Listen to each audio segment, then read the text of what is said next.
Good morning. Welcome to my yard update. So you'll notice that everything is very overgrown and we don't have quite as many flowers. We do have a lot of things that are dying. I am leaving as many stems as possible because a lot of our overwintering insects love the stems. So I'm just gonna let things die even though it's not as pretty. But even though things are dying and it's not as pretty, some things are happening that are cool. My cosmos are coming up.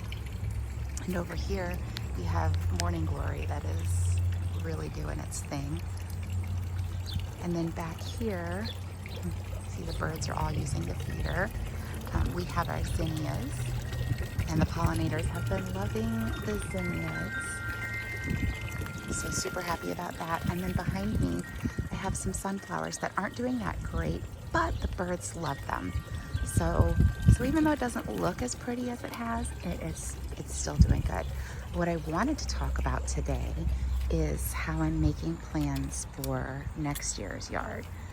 And so I have so much work to do. Like, I've learned so much this year. Obviously, we're gonna do raised beds instead of lower down beds. I need to level this rain barrel because it's clearly crooked.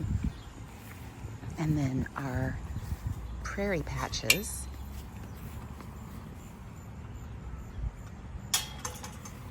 so we're gonna let these just grow, but we're also gonna introduce some wildflower seeds next year. But one thing that we had to do was we had to call Julie. In Illinois, you call Julie if you're planning on doing any digging. And because I'm planning on expanding my water feature in the backyard, but also add one in the front, I wanted to make sure there weren't any utility lines.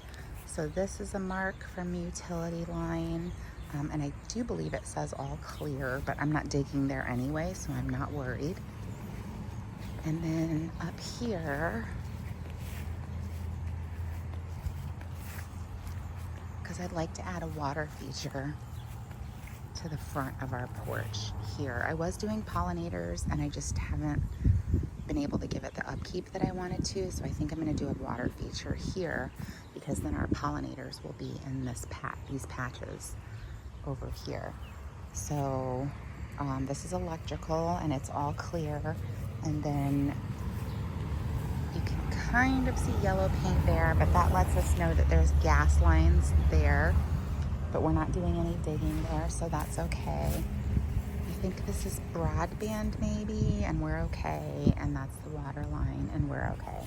So basically they just came out and marked and spray painted where it was okay to dig and where it was not okay to dig, so that we can put a water feature in the front yard and so that I can do some digging in the backyard to expand our water feature. So yeah, so that's where we're at. Not a lot of progress, but I did want to say that even though everything kind of looks unsightly, like it's not as pretty as it was, the pollinators have just been out in droves. Like, there's tons of butterflies, tons of bees. Like the flies, obviously, the birds, we're just, oh, I don't know, did you catch that? That was a hummingbird. I think I scared him. Anyway, not much of an update, but just, the next thing that we're doing is mapping out the garden and figuring out where we can dig. And that was why we called Julie, because we live in Illinois and we wanted to know where the utility lines were. That is your garden update for the day. I'll see you next time.